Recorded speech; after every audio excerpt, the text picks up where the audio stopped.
but don't forget, mental health also affects the elderly as well, right? And it's a huge. I mean, uh, my dad passed on a couple of years ago, and you can see that. I mean, obviously, it would have an effect on my mom, right? And when your partners pass on, so I mean, different generations have different challenges when it comes to mental health. Yeah, so I think while yes, we focus on the youth, I think there's the elderly also. There is going to be Because an epidemic of the loneliness. peak of suicide is among the sort of young adults, and then it kind of stabilizes, it goes down, and it peaks again with the elderly. So actually, a lot of elderly are Oh, taking their lives. Yeah. right. Oh, okay. So if in Singapore, you mean Yeah. a lot of elderly are taking? Yeah, and it's a trend. I mean, it's a worldwide Well, trend, but right, I think you're right. It's something that isn't looked into enough, right, I think, because we think, I mean, I don't want to sound cold, but I think sometimes we're thinking, okay, who has the most potential, right? right, And right, it's like right, the young people. right, And so unfortunately, the elderly are not always seen as the group to be invested right. in. And that needs to be corrected as well, right? Okay, so and I think that's a good segue. So Project Hayat, you wanna tell us a little bit about it? Okay, I think one thing about Project Hyatt is, basically developing a national suicide prevention strategy, right? This is something that I think the World Health Organization has recommended, and what's special about Project Hyatt is a ground up working group. A lot of our community members are driving it, but we also have policy makers, like representatives in the working group. We've got corporates involved, because like the workplace is definitely something super important. We've got researchers, and actually research is going to be a very big part of it, right? Because we want to really consolidate a lot about what we've already done on suicide prevention in Singapore. Like we also want to kind of look into like all the different suicide prevention strategies around the world, see what's applicable to us, and also really recommend something that will be very constructive for Singapore. I think suicide prevention strategy is also something that maybe hasn't been done before because it is so multifactorial, and there's so many different factors involved in it that's so upstream. So I think that's something that we will try and explore in this project. Do you have any tentative uh, hypothesis on what could work? Well, I think one thing that we really want to expand the conversation on is something we've been talking about, which are vulnerable groups, right? We know that the vulnerable groups are not just the ones that maybe have been highlighted so far in the National Wellbeing and Mental Health Strategy. We will be looking at, like low-income migrant workers. We're looking at like the, sexual minorities, gender minorities, racial minorities. All these things are actually really important factors that, need to be talked about. And, like we already talked about some of the nuances among racial minorities, that I think these all are things that we really need to tease out. Perhaps not in the next 1 year when we develop the white paper, but over time, this will then open the conversation for more research in these areas. Right. And of course, Hayat means life in Malay, right? And I'm assuming that's how the name came about. Yeah. Yes. Oh no. I think Yeah. initially I think it was like Project Vida. Then we were like, why is it like Latin, or it should be something that resonates more, like more localized. Right. Okay. Got it. Okay. Thank you. My final question to the two of you, right? What is the ideal mental well-being outcome that the two of you would like to see when, let's say, if all your work comes to fruition, right? In 5 years' time, this is how you envision it to be. I mean, it must be realistic, as in cannot be unrealistic, but in 5 years' time, what would you like to see in terms of mental health outcomes, in mental well-being outcomes in Singapore or Malaysia? We're kaki lang here. Yes. Okay, maybe one thing that comes to mind for me is I think it's very tragic if someone is going through an issue and has nowhere to turn to, and I think for me, if someone is able to identify that they're going through an issue, they know where to go, they know what resources to tap on.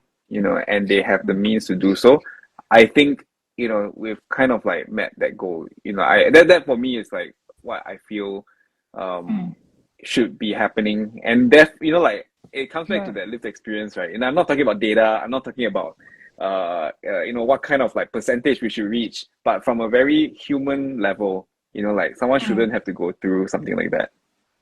Right. Okay.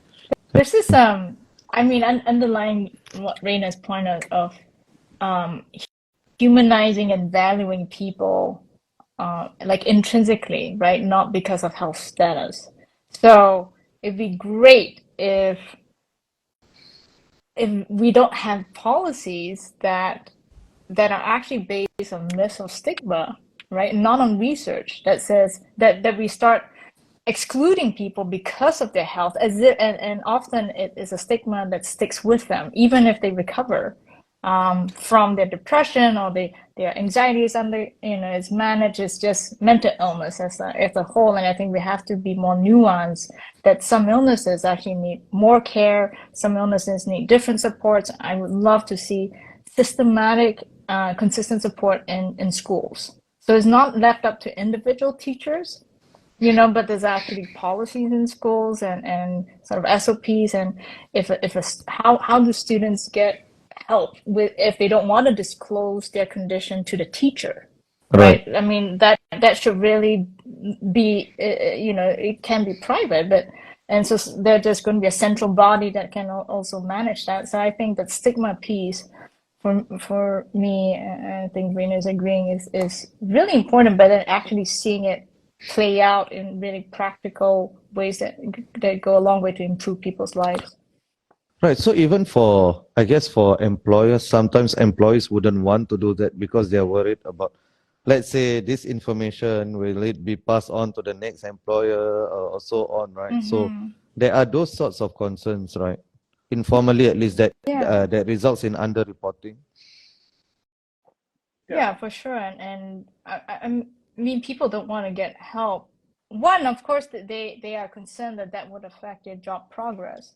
But then for that to stick, that label and all the prejudices, the discrimination, the assumptions to stick with you, it's unlike any other health issue we see, right? If you're cancer, right, of course, then you're not able to work for a long time, but you're not then go, oh, this guy shouldn't be promoted even after he gets well. But that is not the same for mental illness. Often it sticks with you and follows you throughout. Thank you so much, Dr. Chua and Dr. Tan. Sorry, I promised 45 minutes, but we've gone for almost an hour. But I think it's apt because today is World Mental Health Day, right? I should have started with that. And it's good. And I think, would it be better to use the term mental well-being, you think, than mental health? Okay. Rayner. This is a nice way for us to like talk about something we've been talking about, debate, right? Within us. So like, I think mental health make it seem like just a health issue, and I think mental well-being and I think just well-being in general, right? Makes it more existential, and I think this is why we've been also kind of like going on and on about like a permanent mental well-being office, that's situated at a higher level, that's beyond, like MOH, because, over and over again, Policy Watch, we find that a lot of the PQs asked even are just not about health, not directed at MOH. So, like if we call it well-being, we kind of like shift the paradigm away from illness pathology to something more holistic and something that applies to everyone, whether or not you got diagnosed with like a mental health condition. Right. Okay. So I found it strange that it wasn't under PMO, this new committee that is under Ministry of Health and MSF, right? It's jointly under them or something. So is that a reflection that it's not as much of an existential issue as climate change?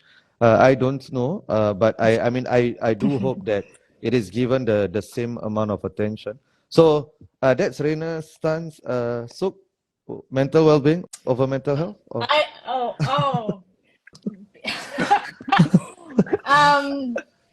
Because of the word the negative connotations associated with the word mental and how it's used as an insult. I think that it's a good argument to then, kind of take it just because people associate it with like even mental means crazy, Yeah, yeah, right? yeah. So taking it out of that and just helping people understand, I think the holistic picture that yes, there's health, but there's also even climate change affects your well-being, right? Indeed. It's so Indeed. broad, it's so across every aspect of your life, that so I would go with well-being because it is very holistic and it's how you're doing right now or in your life. Okay, so let's do that. Let's use well-being over health from now on. Hopefully, I mean, it's an adjustment. An adjustment. Thank you so much. I think I learned so much on the topic today, and it was really a pleasant conversation. Good night, everybody. I'll see Thanks you. Bye for bye. having us. Thank No you. problem. Bye. Bye. Thank you. Bye. Bye.